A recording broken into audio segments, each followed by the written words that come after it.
Shalom, selamat petang dan salam damai di dalam kasih Yesus Kristus untuk semua kita yang hadir pada petang ini melalui kebaktian online kita. Kita bersyukur kepada Allah Bapa di surga karena kita sekali lagi dapat bersama-sama memuji dan menyembah dan mendengar firman Tuhan pada petang ini. Sebelumnya kita mulakan kebaktian kita petang ini, marilah kita berdoa. Saya akan pimpin kita dengan dalam doa. Ya Tuhan, kami jemaat-Mu datang menghadap Engkau pada saat ini untuk menyerah kebaktian ke dalam tangan-Mu. Kami mohon agar Engkau memimpin kami sepanjang kebaktian kami pada petang ini dari mula hingga akhirnya. Tuhan, biarlah hanya nama-Mu yang dipermuliakan sepanjang kebaktian kami berjalan pada petang ini, dan kami juga mohon agar Engkau membiarkan Roh Kudus-Mu yang memimpin kami untuk beribadah sesuai dengan kehendak-Mu. Terima kasih Tuhan untuk penyertaan-Mu. Di dalam nama Tuhan Yesus kami berdoa. Amin. Panggilan berbakti. Marilah kita semua berdiri untuk membaca panggilan berbakti kita pada petang ini yang diambil daripada kitab Mazmur bab 9 ayat 2 hingga 11.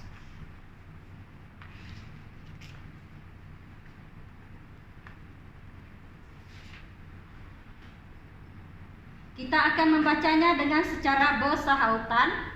Saya akan baca ayat pertama dan jemaah akan baca ayat kedua dan seterusnya. Pembacaan bergila-gila sehingga ayat terakhir. Ayat pertama.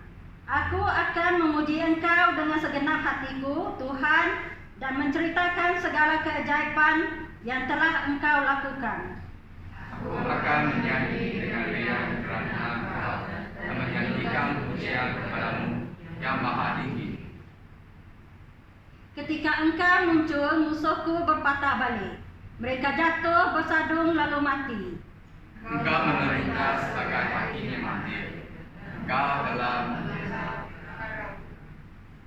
Engkau telah menghukum bangsa-bangsa yang tidak mengenali-Mu dan membinasakan orang jahat. Mereka tidak akan dikenang lagi.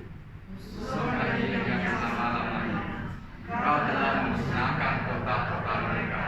Mereka dilupakan sama sekali. Tetapi Tuhan memerintah selama-lamanya. Dia mendirikan tahtanya untuk menghakimi dunia. Dia memerintah dunia dengan adil dan menghakimi rakyat dengan saksama. Tuhan adalah penaungan bagi orang yang ditindas, tempat perlindungan pada masa kesusahan. Mereka yang mengenal Engkau yakin kepadamu, ya Tuhan, siapapun yang datang kepadamu tidak seperti Engkau. Sekarang kita sampai ke acara pujian dan penyembahan. Dipersilakan Encik Frankie untuk pimpinan. Salam saudara dalam Kristus. Salam. Sebelum kita nyanyikan lagu, mari kita ucapkan salam dengan saudara kita di sebelah kiri kanan kita, ya, bagi kemuliaan Tuhan kita.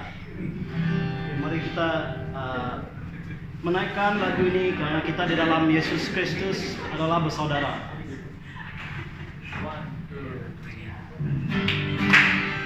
Sama-sama.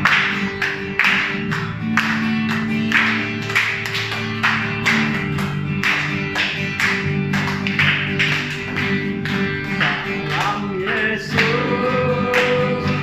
kita bersaudara.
Mari kita datang kepada Tuhan pada petang ini. Ya Tuhan, kami datang kepadamu pada saat ini kerana kami rindu kepada hadirat Engkau dalam kehidupan kami. Kami lihat keadaan di sekeliling kami yang tidak menentu. Kami tahu kami hanya boleh bersandar kepada Tuhan pada saat ini. Biarlah Engkau bersama dengan kami yang ada di sini, yang ada di negara ini Malaysia, yang telah dilanda oleh penyakit COVID-19. Kami tengok keadaan yang tidak menentu ini telah menyebabkan banyak orang telah dijangkiti oleh COVID-19. Dan ramai juga telah mati kerana penyakit ini. Kami serahlah semua rakyat Malaysia supaya kami akan bekerjasama untuk mengikuti SOP yang telah diberikan oleh kerajaan. Supaya kami memutuskan rantai jangkitan virus ini. Supaya kami boleh balik kepada keadaan yang biasa seperti yang kami ada dulu sebelum COVID-19. Kami rindukan keadaan pada masa itu. Kami serulah kepada Tuhan pada saat ini. Kami juga serahlah mereka yang di barisan hadapan, kaki tangan. Engkaulah yang berkuasa dan segalanya. Supaya Engkaulah akan memberkati mereka dalam segalanya. Kerana mereka telah mengorbankan masa mereka, kesehatan mereka, tenaga mereka, tidur mereka, supaya mereka boleh memberikan rawatan terbaik untuk mereka yang terjangkit oleh COVID-19 ini. Biarlah Engkau bersama dengan mereka dan Engkau memberikan kuasa kepada mereka pada saat ini. Tuhan, kami juga serahkan ekonomi dan politik untuk Malaysia pada saat ini kepada Engkau. Biarlah Tuhan bekerja di dalam negara kami pada saat ini, supaya kerajaan kami tidak diganggu oleh pengelutan kuasa yang sedang berlaku. Walaupun dalam keadaan COVID-19 yang belum diselesaikan, tapi manusia ini mereka masih mementingkan pengelutan kuasa dalam segalanya dan meringankan setiap nyawa yang telah dijangkiti. Biarlah kami menumpukan perhatian untuk memulihkan ekonomi untuk kerajaan kami, untuk negara kami, supaya menjana lebih bekerja untuk mereka yang telah menganggur. Kami tahu banyak pengangguran telah berlaku kerana COVID-19. Banyak bidang, banyak kedai telah tutup kerana COVID-19. Kami serulah kepada Tuhan pada saat ini yang Engkaulah yang membuat sesuatu yang luar biasa untuk negara kami. Kami serahkan negara kami kepada Engkau pada saat ini. Kami juga serahkan keadaan di dunia kepada Engkau. Kami serahkan keadaan yang di negeri Thai kepada Engkau, yang huru-hara berlaku kerana demonstrasi Thailand yang gelombang kedua bermula pada 18 Julai lepas. Semoga Tuhan menjadi raja di Thailand, menyelamatkan orang-orang Thailand daripada segala kekuatan kejahatan, menjauhkan diri dari segala perbuatan jahat di mata Tuhan. Berdoa juga agar Tuhan mendengar permintaan rakyat Thailand, sama ada kemewahan kerabat diraja atau berbagai demonstrasi dan protes yang telah berlaku, yang sedang berlaku juga kami serahkan. Ramai mahasiswa-mahasiswa yang di luar sana mengorbankan nyawa mereka untuk perkara ini. Kami serahkan keadaan supaya Engkau cabut tangan dalam keadaan di Thailand. Kami juga serahkan keadaan di Vietnam kepada Engkau yang dilanda oleh taufan pada saat ini. Ramai telah terpengaruh. Beribu-ribu orang telah diedarkan ke tempat yang lebih selamat kerana taufan ini yang melanda di sebelah timur Vietnam. Kami serahkan keadaan mereka kepada Engkau. Biarlah Engkau yang campur tangan pada saat ini. Kami serahkan untuk kebaktian pada petang ini kepada Engkau. Biarlah Engkau bersama dengan kami semua di sini, supaya kami akan mengalami sesuatu yang luar biasa pada petang ini melalui persembahan, memuji nama Engkau dan menerusi mendengar firman Engkau, supaya kami akan diberkati oleh Engkau kerana kami memilih datang kepada rumah-Mu untuk beribadah dengan saudara-saudari yang dalam seiman. Kami serahkan kami semua di sini kepada Engkau. Terima kasih Tuhan. Dalam nama Yesus Kristus, Juru Selamat dan Tuhan kami berdoa. Amin. Sila duduk. Okay. Masih berdiri. Kita ada doa Bapa. Kita akan bacakan doa Bapa bersama-sama. Ya Bapa kami yang berada di surga, Engkau Allah. Semoga Engkau disembah dan dinikmati. Engkau Raja kami. Semoga Engkau memerintah di bumi seperti di surga dan dalam hati. Berilah kami makanan yang kami butuhkan pada hari ini. Ampunkanlah kesalahan kami, seperti kami mengampuni orang yang bersalah terhadap kami. Jangan biarkan kami kehilangan iman ketika dicobai, tapi selamatkanlah kami daripada kuasa si jahat. Engkaulah Raja yang berkuasa dan mulia untuk selama-lamanya. Amin. Okay, semua sila duduk.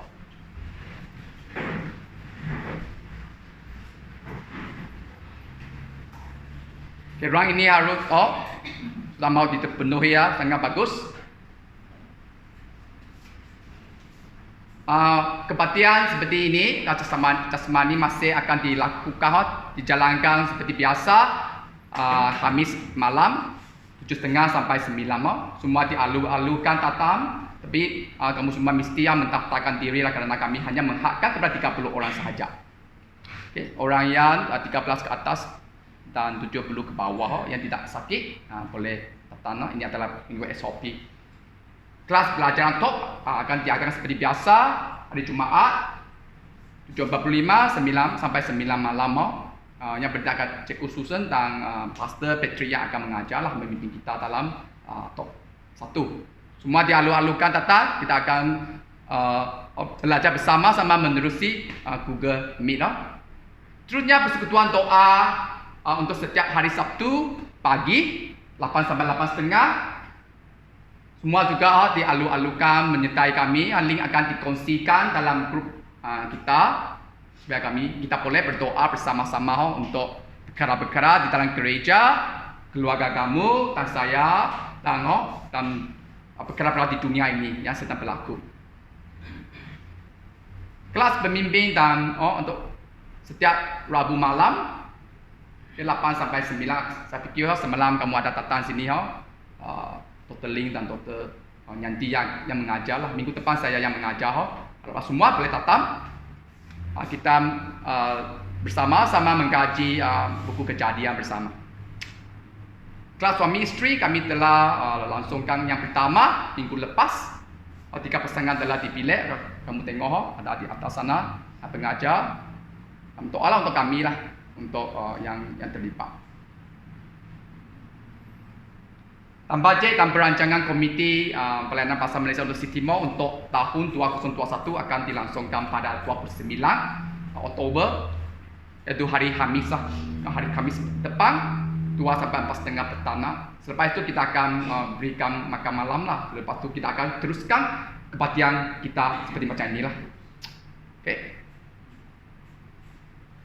Persidangan tahunan SCAC akan dilangsungkan. Kali ini akan dilangsungkan menerusi Zoom saja, menerusi Zoom, dan hanya pastor kita yang akan pergi dan doa untuk dia. Kerana ini adalah untuk 4 hari, 24 sampai 27. Pada persidangan ini juga kita tahu di mana pastor kita akan pergi lah. Kita doa, Pastor Petri masih di sini lah. Kelas Disciple Merah akan dimulakan selepas kelas Alkitab yang kita biasa adakan pada hari Rabu malam. Selepas itu Cikgu Susan akan announce supaya kamu semua orang melaporkan diri untuk kelas ini. Kerja amal akan diadakan minggu ini, saya fikir di rumah Frankie. Okay. Yang boleh datang saja. Walaupun kamu fikir kamu tidak dapat apa-apa, tapi datang saja. Semangat kamu sudah boleh menyokong kami lah. Persembahan dan persepuluhan seperti biasa. Hari ini kita ada kotak persembahan yang baru. Ini sangat berat lah. Nanti siapa yang pegang sangat berat. Pakai 2 tangan lah. Kita simpan kita persembahan dalam kotak inilah. Sebenarnya ada lock lah. Okay, kalau kamu yang mau, boleh pakai sarope lah. Tapi biasa kita tidak pakai sarope. Okay, yang melayani ambil perhatian untuk minggu depan. Okay, itulah saja. Terima kasih.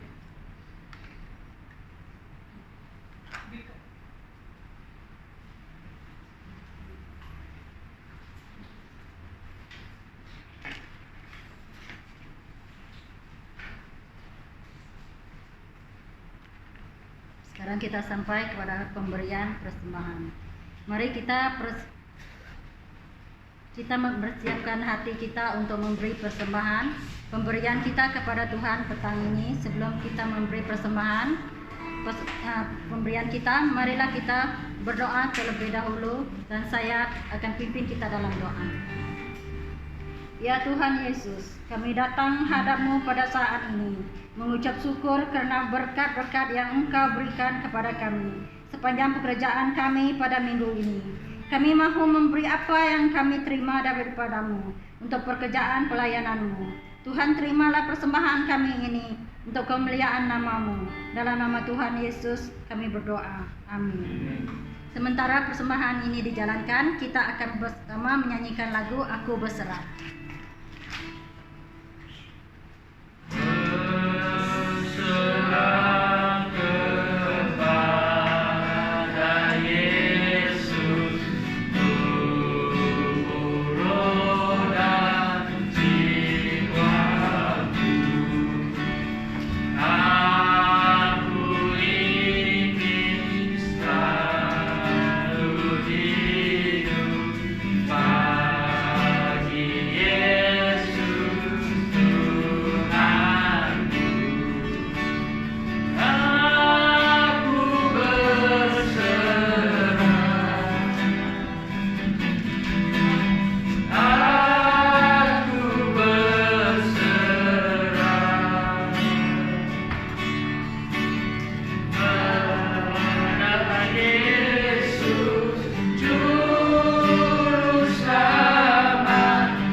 Sekarang mari kita persiapkan diri hati kita untuk beribadah, mendengar dan bertindak kepada firman Tuhan petang ini.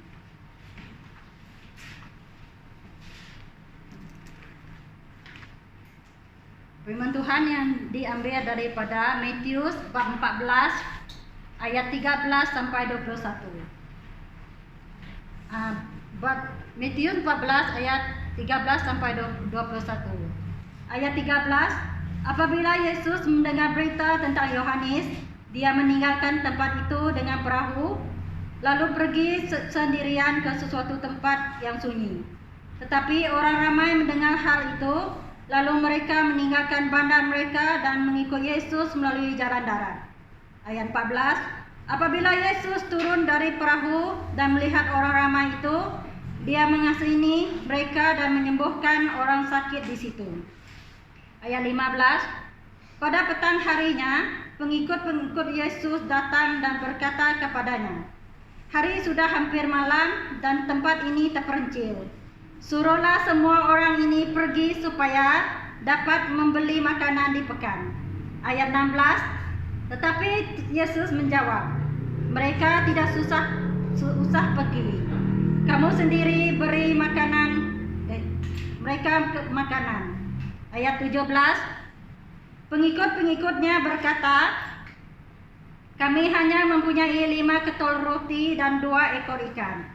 Ayat 18, Yesus berkata, "Bawalah makanan itu kepadaku." Ayat 19, kemudian ia menyuruh orang ramai duduk di atas rumput.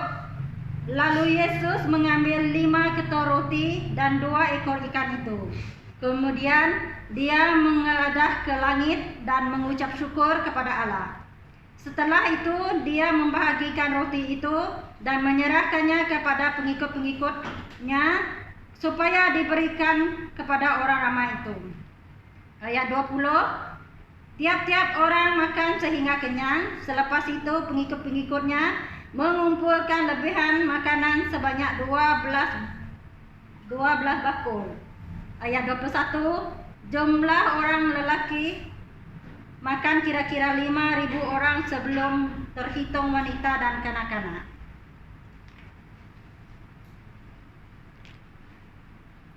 Pemberitaan firman Tuhan ini pada petang ini bertajuk mukjizat terjadi apabila. Firman ini sekarang kita menjemput, dipersilakan Dr. Wong.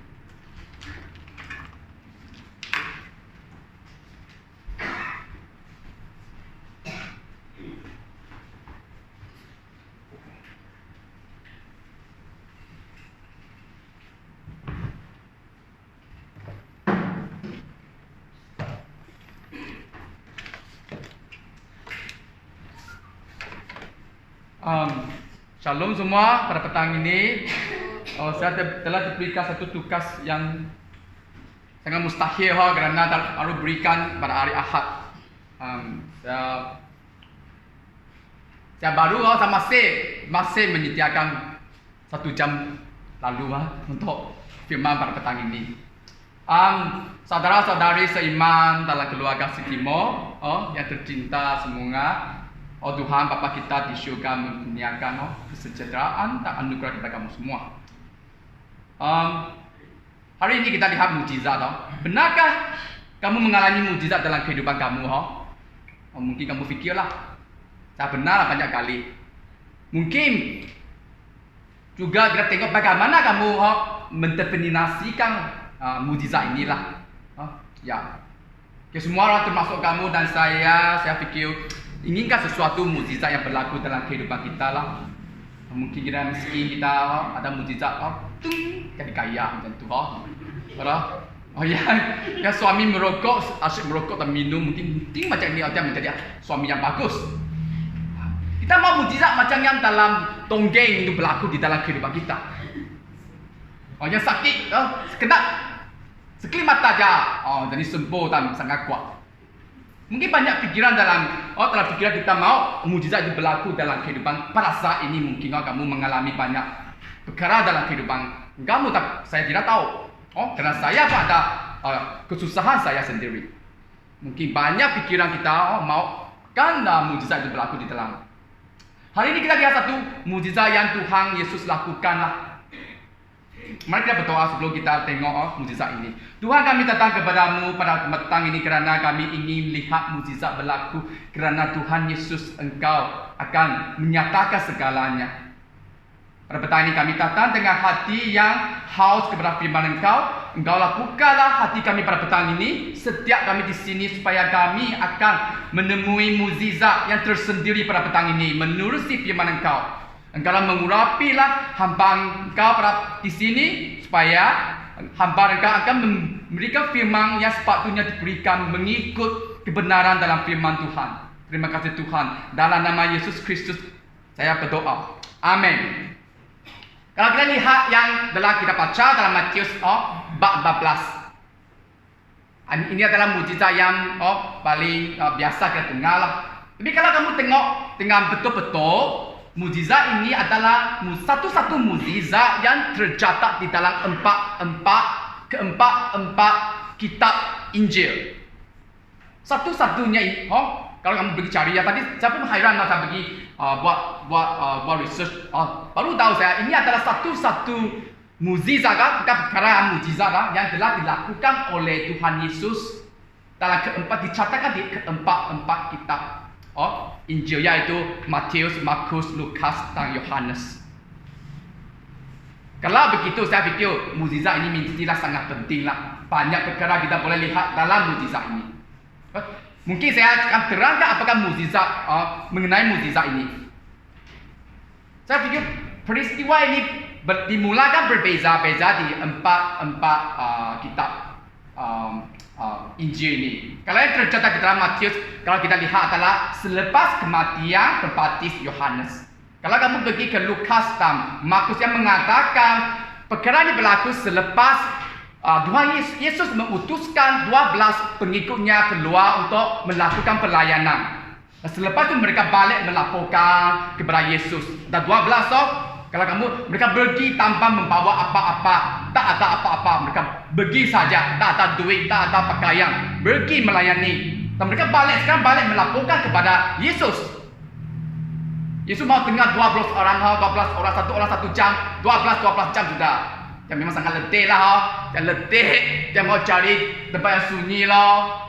Tapi pada masa itu Yesus sudah ada sedikit nama sudah lah, kerana dia banyak melakukan mukjizat, banyak memberi pengajaran kepada orang-orang. Semua orang memperhatikan perjalanan Tuhan Yesus. Walaupun Yesus mau pergi mencari tempat yang sunyi untuk mungkin berehat lah, mungkin berdoa. Tapi dia mau pergi, semua orang ikut dia sudah. Ada yang lebih cepat daripada dia. Mereka Yesus pakai perahu, tapi ada orang yang pakai tarak. Mereka berjalan kah? Tidak tahu lah, mungkin pakai kuda kah? Apakah? Mereka tahu. Mungkin mereka tanya daripada pengikutnya mana Yesus mau pergi lah. Kerana mereka mendahului Yesus. Mereka sampai ke tempat itu lebih awal daripada Yesus. Semasa Yesus mau turun dari perahunya, dia tengok, wow, ramai orang macam ni, ramai orang sudah tunggu saya. Saya mau berehat lah, jangan kacau saya. Tapi itulah bukan hati Yesus. Kita tahu hati Yesus adalah banyak dengan belas kasihan. Dia tengok semua orang ini haus kepada pengajarannya. Dia pun tidak sampai hati panggil mereka balik lah. Dia teruskan pengajarannya. Dan dia juga lakukan banyak mukjizat, menyembuhkan orang. Saya fikir yang datang itu memang banyak. Ada malamat mereka datang untuk berjumpa dengan Yesus lah. Mungkin ada yang mau mendengar kepada ajaran dia, ada yang sakit mau mendapatkan kesembuhan, ada yang mendapat pengesahan, ada yang memang dia adalah Tuhan. Banyak orang datang. So itulah Tuhan Yesus teruslah pengajarannya. Pope mengatakan banyak perkara sampai dia lupa lah masalah. Itulah pengikut-pengikutnya datang. Guru, hari sudah malam. Ini tempat terpencil. Kerana dia mau cari tempat sunyi, memang tempat yang terpencil. Tidak dapat disampaikan dengan cara yang senang lah. Dia telah tempat terpencil. Pagilah mereka balik, kamu pun sudah letih, mereka pun sudah tengah malam. Biarlah mereka balik supaya mereka masih sempat untuk mencari makanan di sekeliling kampung itulah. Itulah hati pengikut-pengikutnya. Semasa saya mendengar apakah balas daripada pengikut-pengikut kepada orang ramai yang mendengar kepada Yesus, saya terfikir semasa saya kecil, saya juga sentiasa pergi ke rumah saudara saya, bermain dengan sepupu saya. Saya pun bermain sampai lupakan masa. Malam sudah. Biasanya mak saudara saya akan panggil saya balik. Baliklah, sudah malam. Tapi hati saya sebenarnya saya mau kalau boleh saya tinggalkan makan bersama dengan mereka lah. Tapi tak tercapai dia mau bagi saya makan. Tapi di sini semasa saya melayani, sini banyak ramah bersemangat, mereka bagi makan kepada saya. Itulah saya semangat melayani di tempat City Mall di sini. Mungkin itu adalah hati orang biasa lah. Macam pengikut-pengikut ini, mereka tak ada hati yang besar untuk memberi makan. Mereka mau balik. Tapi apa yang balasan atau reaksi Yesus?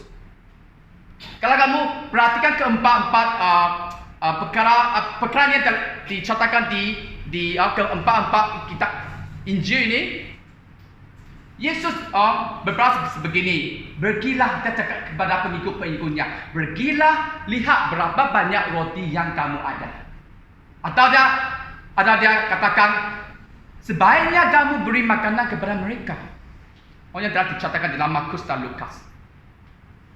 Pada masa itu di dalam Yohanes, terutamanya Yohanes dia mencatatkan apakah balasan daripada Filipus dan Andreas, dua orang pengikut di antara mereka. Macam Filipus dia pergi sana kira 200 keping perak saya mau beli begitu ramai pun tidak cukup.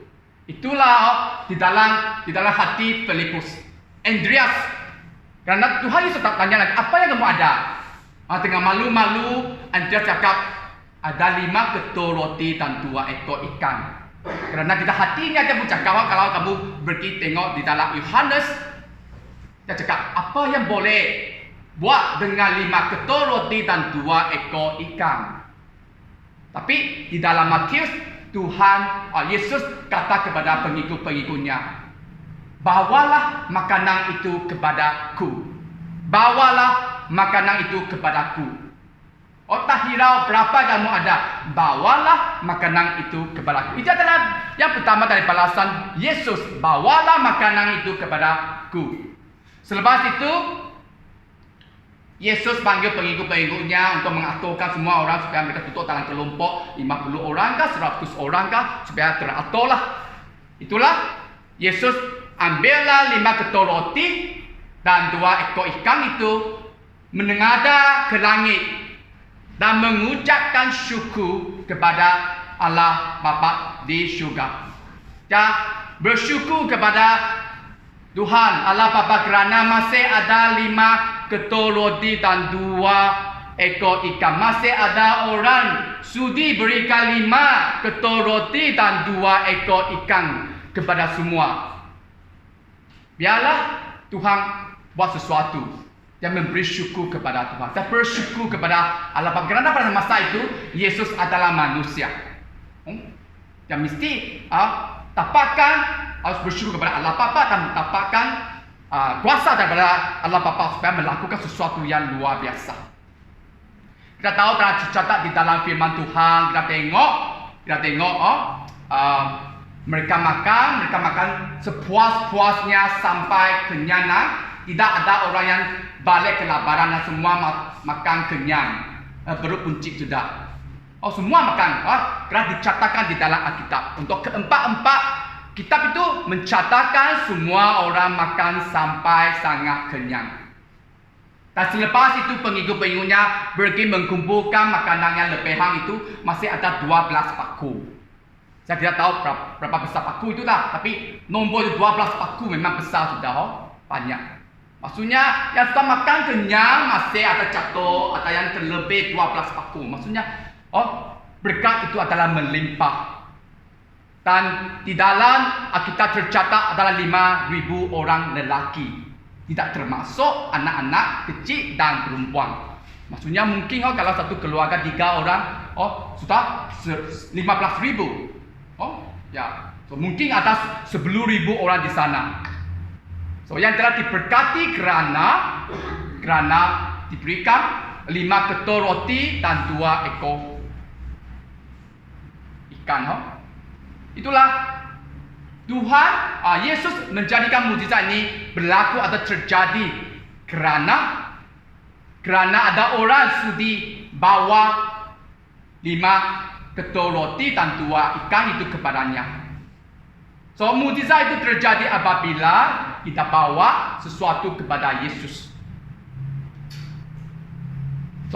Di dalam ayat Matius 14:18 mengatakan, bawalah makanan itu kepadaku.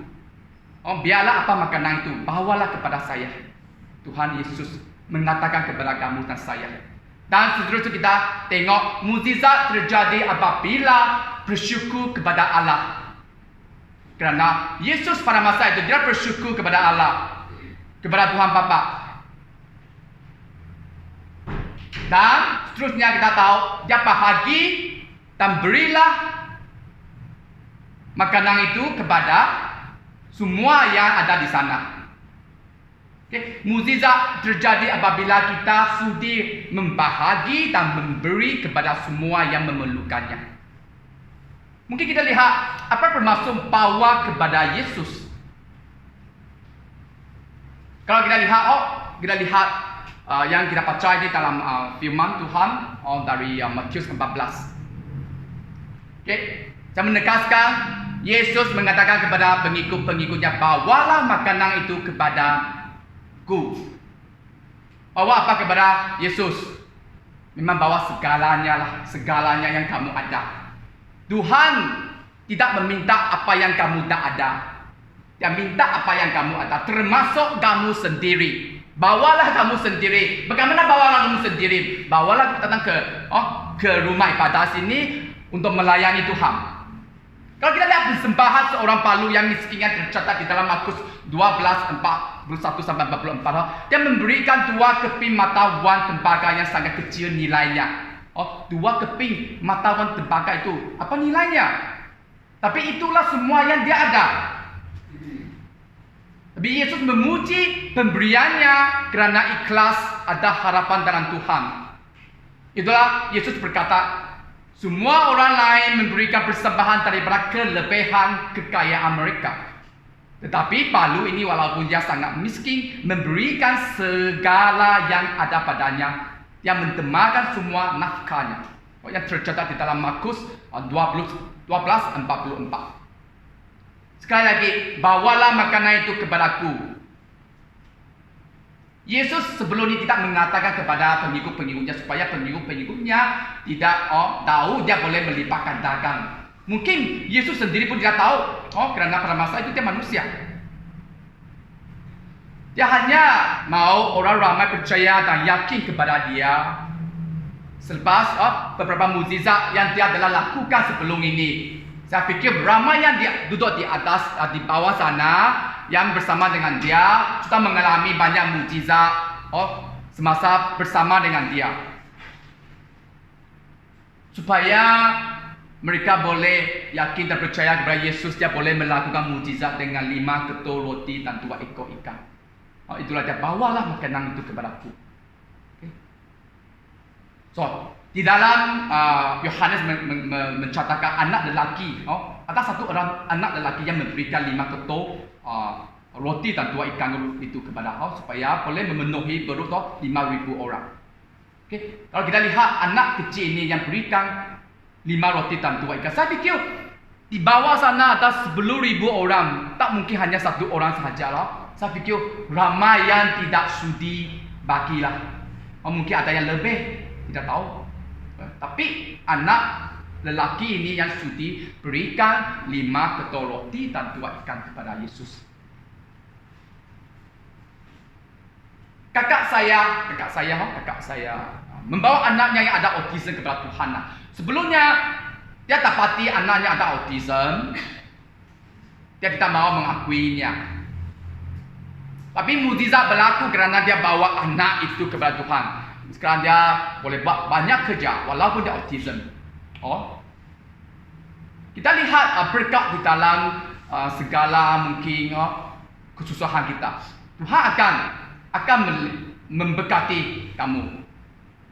Itulah kamu mesti bawa itu. Apa yang kamu fikirkan tidak mungkin kepada Tuhan. Kamu fikirkan apa yang kamu fikirkan tidak mungkin terjadi dalam kehidupan kamu, tapi kamu ingin dia terjadi, bawalah kepada Tuhan pada saat ini. Dalam hati kamu cakap, saya mau. Untuk saya sendiri, sepanjang PKP ini atau perintah kawalan pergerakan ini, saya mengalami sesuatu yang saya tak pernah lakukan, yaitu mengajar di atas talian. Tak pernah saya ada. Pada mula-mulanya saya takut, saya tidak tahu bagaimana. Itulah saya melarikan diri dua minggu, tidak menghiraukan pelajar saya. Tidak tahu bagaimana karena saya tak pernah recordkan saya punya apa yang saya mau ajar itu, tak pernah saya record, tak pernah. Tapi selepas itu saya buat sesuatu lah, masih tidak pandai, tapi saya buat sesuatu lah. Dan selepas setiap semester murid-murid akan memberikan feedback kepada saya, maklum balas kepada saya lah. Saya dapatkan maklum balas makanya yang paling rendah dalam sejarah saya mengajar. Mau gagal sudah, tapi masih pasang. Tapi semester kedua saya buat sesuatu perubahan. Saya serahkan apa yang saya ada kepada Tuhan. Saya serahkan komputer ini RM250 second hand punya kepada Tuhan. Apa yang boleh buat? Tuhan bagilah karena saya serahkan semuanya. Ini adalah semester yang ketiga. Saya mendapat maklum balas lagi. Tapi kali ini saya mendapat 2 poin yang lebih tinggi daripada dulu. Maksudnya semua pujian kepada Tuhan karena saya sudi membawa kelemahan saya. Saya mengakui lah ini kelemahan saya tidak tahu. Kalau saya cakap saya tidak tahu, dia akan berilah cara untuk membaharui apa yang kamu tidak tahu loh. Itulah sekarang saya boleh buat video lah, apakah semua boleh lah.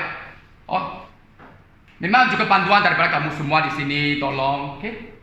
So, jangan takut apa yang kamu tidak boleh, tapi bawa kepada Tuhan dulu. Mesti bawalah, jangan sorok-sorok di dalam kocek kamu, di dalam baju kamu, mana? Mau serah kepada Tuhan, doa kepada Tuhan supaya dia boleh tolong. Saya lihat sebaliknya bapak saya yang jatuh sakit, adalah kanser. Saya sangat kasihan kepada dia karena dia belum percaya kepada Tuhan Yesus. Saya sekarang diam di dalam rumah saya, itulah setiap hari saya boleh bertemu dengan dia, tapi mukanya masam sajalah, masam seperti apa? Masam seperti juga, ya. Dia takut karena ini adalah kanser. Kanser maksudnya kanser tahap yang terakhir itu. Tidak ada harapan, tidak berdaya, dia hanya boleh menyalahkan orang lain. Walaupun saya berkongsi Tuhan Yesus kepada dia, tapi dia tidak mau menerima lah. Doa untuk dia.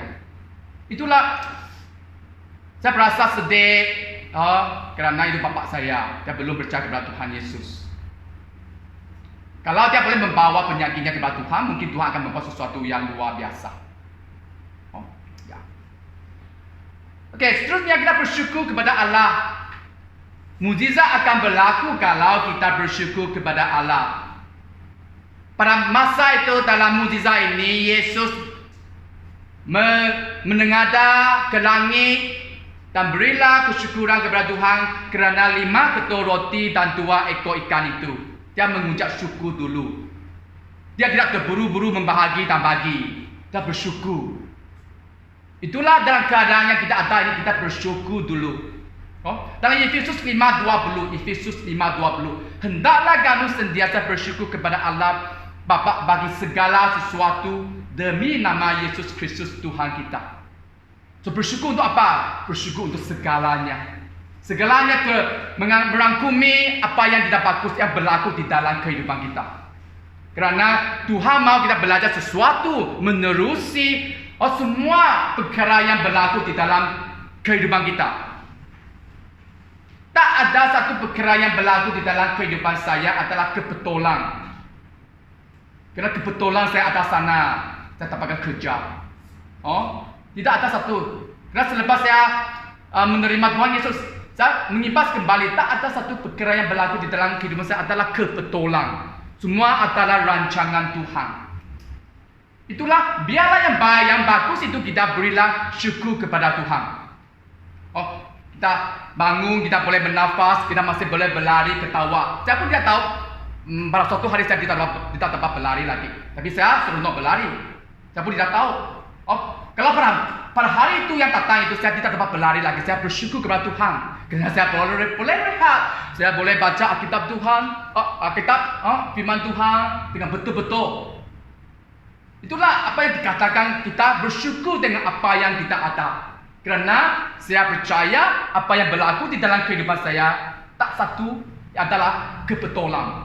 Dan semua adalah rancangan Tuhan. Tuhan memang mahu saya belajar sesuatu daripada pengalaman ini. Memang kalau saya mengimbas kembali kehidupan saya dululah. Sehingga sekarang saya fikir, dulu saya belajar, bolehlah. Tapi maka saya telah tepat-tepat boleh masuk university. Kalau saya dua maka kurang tidak dapat lagi. Adakah ini kebetulan? Tidak tahu, tapi saya percaya ini adalah rancangan Tuhan. Itulah sehingga saya ada di sini. Saya boleh tamatkan saya punya sarjana muda, sarjana dan ketutoran, dan saya boleh melayani di sini. Saya fikir semua ini adalah rancangan Tuhan. Selepas saya putus cinta untuk yang pertama, saya tidak percaya kepada cinta lagi, karena saya berfikir perempuan ini adalah penipuan. So selepas itu saya beritahu saya sendiri, saya tidak mau kahwin. Tapi rancangan Tuhan adalah berlainan lah. Selepas itu kerana saya butuh cinta di Sibu, saya balik, saya pergi ke Kuching lah. Satu orang dengan butuh cinta. Tapi Tuhan memulakan saya hidup yang baru di sini. Kerana di sinilah saya menemui Tuhan Yesus, menerusi bini saya. Itulah saya kahwin lah. Kerana bini saya yang mengenalkan Tuhan Yesus kepada saya. Kerana Tuhan ini adalah Tuhan yang penuh dengan kasih. Tuhan ini adalah Tuhan yang memberikan, mengampuni segala dosa saya. Saya fikir siapa boleh mengampuni? Ini Tuhan lah. Dengan ini kalau saya imbas kembali segala yang saya ada pada saat ini, saya beri kesyukuran kepada Tuhan. Kita fikirlah, adakah kita bersyukur dalam segala keadaan yang kita mengalami? Kita boleh fikirkan. Adakah kita mungkin menyalahkan dalam keadaan yang kita mengalami? Kita berikan kepada Tuhan. Okey, yang akhir ini adalah mukjizat akan berlaku, akan terjadi apabila kita bahagi dan beri kepada semua. Bukan beri kepada tertentu, golongan tertentu. Tuhan di sini adalah berikan kepada semua yang datang pada hari itu. Semua yang tidak ada orang yang terlepas memakan apa yang telah dilipatkan gandakan oleh Tuhan, oleh Yesus. Segala yang kita ada. Kalau kita lihat perkara yang berlaku di dalam Ananias dan Safira, yang tercatat di dalam Kisah Rasul-Rasul 5:1 hingga 10, di mana Ananias dan Safira ini adalah pada saat permulaan pengikut-pengikut itu rasul-rasul lah pada era itu. Pada masa itu mereka akan berkongsi apa yang mereka ada. Tapi untuk Ananias dan Safira ini mereka jual tanah, tapi mereka menerima sebahagian untuk mereka sendiri. Itu Paulus, Paulus adalah Petrus. Petrus akan sama dia, kamu tidak boleh buat macam ini. Selepas itu dia ditimpa mati seterusnya. Terus dia mati. Kerana dia tidak memberikan kepada semua, atau memberikan semuanya kepada So, apakah yang kita boleh bagi? Segalanya lah, segalanya kamu adalah. Tuhan tidak akan minta apa yang tidak ada daripada kamu. Mesti ingat. Dia akan minta, akan memberikan apa yang kamu ada. Kalau kamu ada masalah, bagilah masalah. Kamu ada uang, bagilah uang. Ada tenaga, bagilah tenaga. Itulah kami ada. Kita semua sini ada karunia berlainan, ada gift yang berlainan, ada strength, kekuatan yang berlainan. Berilah kekuatan kita kepada Tuhan untuk melayani Tuhan, untuk menyempurnakan ministry Tuhan, atau pelayanan Tuhan. Yang tercatat dalam Kisah Rasul-Rasul 20:35, dia adalah ayat yang ternama, lebih berbahagia memberi daripada menerima. Mukjizat akan terjadi semasa kita bahagi dan beri. Tiga perkara kalau kita lihat, sudikah kita bahagi dan beri? Sudikah kita tanya kita sendiri? Sudikah kita bahagi dan beri? Jadi, saya pikir untuk ketika hari ini sangat senang kamu boleh hafalkan 3 perkara yang kamu perlu lakukan. Bawalah semua start bermula dengan B. Bawalah makanan atau apa-apa yang kamu ada kepada Tuhan. Bersyukurlah kepada Tuhan. Dan bahagilah dan berilah kepada semua. Mungkin kamu tanya, memang ada mukjizat masih berlaku kah? Mungkin dalam definisi kamu mukjizat itu mestilah adalah yang luar biasa, orang mati bangkit, itu adalah mukjizat. Okay? Seperti yang tercatat di dalam Alkitab bahwa macam laut terbelah menjadi tanah kering semasa Musa membawa orang menyeberangi itu laut. Mungkin dalam pikiran kita ini adalah mukjizat. Kalau kita lihat sebenarnya mukjizat pada zaman ini adalah lebih daripada yang dulu. Lebih, Kalau kita lihat bagi suatu perjumpaan atau pergaulan seperti macam ini, banyak orang memberi kesaksian apakah mukjizat telah berlaku di dalam kehidupan mereka. Saya pikir macam Florence, macam semua di sini. Berilah, mereka beri kesaksian yang ini adalah mukjizat. Ini adalah mukjizat yang berlaku. So, mengapakah kita merasakan mukjizat ini macam tidak berlaku? Mungkin ada 3 perkara yang kita lihatlah. Pertamanya kita tidak mementingkan atau mengambil ringan tentang apa yang berlaku di sekeliling kita. Seperti orang Israel yang keluar daripada Mesir. Barulah mereka mengalami tanah kering, mereka menyeberangi laut itu. Mereka sudah bersungut. Apa Tuhan ini, kita mau tolong saya, tak ada makan, tak ada minum. Mereka tidak lupa semua perkara ini. Baru berlaku mereka sudah lupa. Mungkin dalam kehidupan kita mau lihat yang besar ini. Mungkinkah sesuatu yang berlaku kecil yang berlaku di dalam kehidupan itu adalah mukjizat. Sebagai contoh saya, walaupun perkara yang remeh-temeh seperti saya seorang pelupa, sentiasa simpan cermin mata kah, gigi palsu saya kah, mana-mana tidak tercari, jari-jari pun tidak tercari. Tuhan cakap bawalah kepada saya, doalah, bersyukurlah. Saya doalah, buka mata dia ke depan kamu saja. Kita tahu siapa yang simpan sana. Mungkin iblis yang memutakan pandangan saya, atau mungkin malaikat yang ambil itu barang di depan saya. Bukan satu kali, beberapa kali. Mungkin ini adalah perkara-perkara yang berlaku di dalam kehidupan kita. Mungkin kita meringankan ini adalah kebetulan. Ini adalah mukjizat. Seperti mungkin kita tidak mengakui ini adalah mukjizat. Mungkin kita lihat ini adalah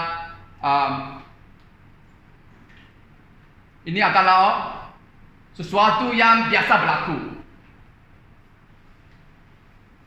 Seperti yang saya katakan untuk menyediakan firman perkongsian pada petang ini. Saya baru dapat hari Ahad. Saya fikir satu hari apa yang saya mau cakap. Satu hari sudah berlalu. Hari Selasa sudah. Belum ada lagi. Semalam baru bagi saya, Tuhan apa yang mau saya cakap lah. Saya fikir ini adalah mukjizat untuk saya. Tidak mungkinlah saya. Kalau yang saya sediakan tanpa pakai kuasa daripada Tuhan, memang cincai sajalah. Tapi saya serahkan kepada Tuhan, saya bawa kepada Tuhan. Tuhan, apa yang mau saya kongsikan pada petang ini? Okay. Akhirnya mungkin kita kurang percaya kepada Tuhan. Walaupun ramai di sini kita katakan, Tuhan, saya percaya kepadamu, mungkin hati kita masih belum percaya kepada Tuhan. Itulah kita dapat melihat mukjizat. Kita dapat melihat mukjizat. Seperti kesaksian yang tadi bapak saya lah. Dia maksudnya masih mencari-cari ubat yang dongeng itu boleh mengubati dia. Karena sekarang dia pakailah ubat orang Cina lah. Ya. Dia tanya kerana yang itu yang ada dikenalkan oleh kakak saya. Dia tanya kakak saya ada ubat yang lebih kuat kah? Dia masih tercari-cari walaupun Tuhan telah menghantar banyak malaikat kepada dia. Dia tidak terasa doa untuk dia. Kesimpulannya kita lihat Yesus melakukan mukjizat kerana dia menunjukkan belas kasihan dan kasih kepada manusia. Ini juga menunjukkan kepada dunia Yesus adalah anak Tuhan. Terakhir kita lihat Tuhan Yesus atau Tuhan melakukan mukjizat adalah untuk menarik manusia supaya percaya kepada dia. Itulah mukjizat masih berlaku pada zaman ini. Kalau kita mengkaji dengan teliti, kerinduan kita terhadap mukjizat ini sebenarnya didirikan berdasarkan atas perintah yang terutama yang mengatakan kasihilah Allahmu dengan sepenuh hatimu, dengan segenap jiwamu, dengan seluruh akalmu dan dengan segala kekuatanmu. Perintah yang kedua adalah kasihilah sesama sendiri seperti kamu mengasihi dirimu sendiri. Dia ada lagi perintah lain yang lebih utama daripada kedua-dua perintah ini. Kalau kita lihat bawalah, kita bersyukur, kita berikan dan bahagi kepada semua. Memang didirikan atas perintah yang terutama ini. Supaya kita kasih Tuhan kita kasih orang-orang yang di sekeliling kita. Kalau kita buat macam ini, mukjizat akan berlaku setiap hari di dalam kehidupan. Biarlah kita bukan semata-mata membuat sesuatu untuk menunggu terjadinya mukjizat. Kerana mukjizat sedang berlaku setiap hari, setiap masa di dalam kehidupan kita. Biarlah kita membawa segala yang kita ada kepada Yesus.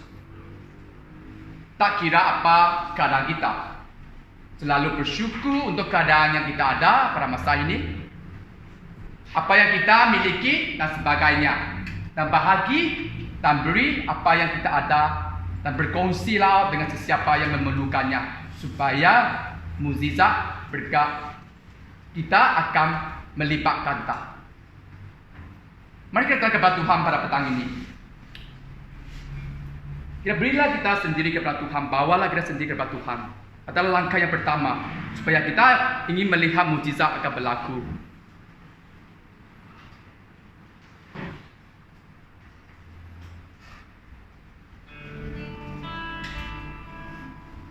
Kita akan menyanyikan lagu ini, mukjizat dalam bersyukur.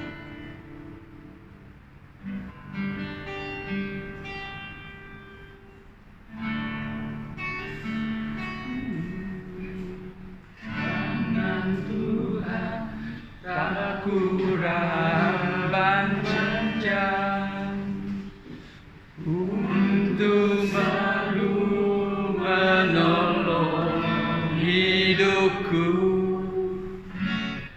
telinganya tak kurang tajam untuk mendengar seruan hatiku.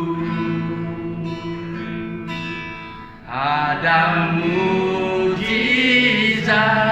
dalam bersyukur. Engkau tempat perlindunganku, Tuhan. Imanku tetap teguh padamu, menang.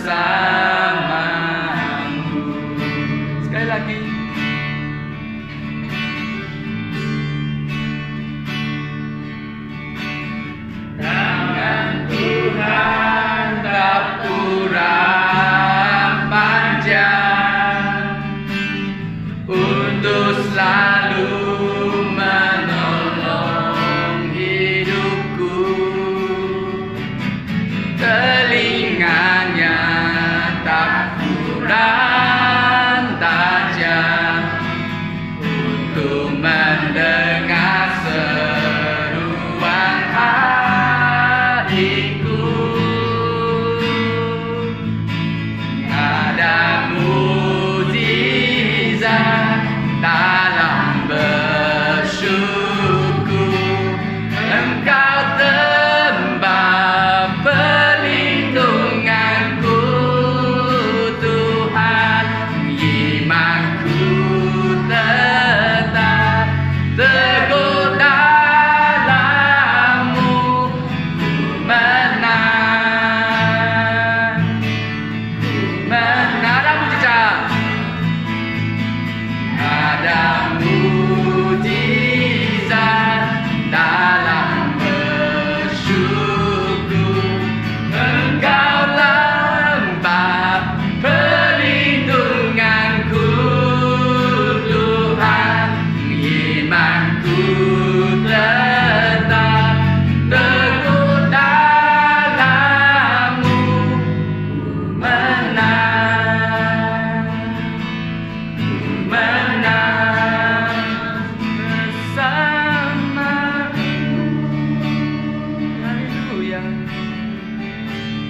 dan mukjizat dalam bersyukur. Engkau tempat perlindunganku, Tuhan. Imanku tetap teguh dalam-Mu. Ku menang. Berikan Tuhan, ku menang. Ku menang, sekali lagi ku menang. Ku menang. Ku menang bersama-Mu. Haleluya Tuhan. Tuhan, kami menang dalam kehadiran Engkau. Tuhan, kami datang kepada-Mu pada petang ini. Kami terima kasih kepada firman Engkau yang mengatakan mukjizat masih nyata pada saat ini. Asalkan kami percaya kepada Tuhan pada saat ini. Asalkan kita sudi bawalah apa yang kami ada kepada Engkau pada saat ini, mukjizat akan terjadi. Asalkan kami bersyukur dalam segala yang kami ada kepada Engkau pada saat ini, mukjizat akan terjadi Tuhan. Asalkan kami sudi bahagi dan berilah yang kami ada kepada semua yang memerlukannya. Pada saat ini kami tahu mukjizat akan berlaku Tuhan. Itulah kami datang kepada-Mu pada petang ini. Dalam segala kelemahan kami, kesusahan kami, pergumulan kami, kesakitan kami datang kepada-Mu pada saat ini. Kami serahlah semua kepada Engkau. Biarlah Engkau akan membuat sesuatu yang luar biasa dalam kehidupan kami dan melakukan mukjizat dalam kehidupan kami. Kami haus kepada mukjizat Engkau. Biarlah kami akan melihat segala yang berlaku dalam kehidupan kami bukanlah satu kebetulan, tapi satu kesempatan yang Engkau telah berikan kepada kami untuk memuliakan nama Engkau. Itulah pada petang ini kami datang kepada-Mu dengan rendah hati dan serahkan segala yang kami ada. Biarlah yang banyak dan kurang, yang kecil dan besar, kami tak bawa kepada-Mu pada saat ini, pada petang ini. Biarlah Engkau melipat gandakan yang kami ada ini, supaya kami boleh memberkati yang di sekeliling kami. Kami serahkan semua yang kami ada di sini kepada Engkau, kerana Engkau mendengar kepada segala yang kami doa dan serah kepada Engkau. Dalam nama Yesus Kristus Juru Selamat dan Tuhan kami berdoa. Amin.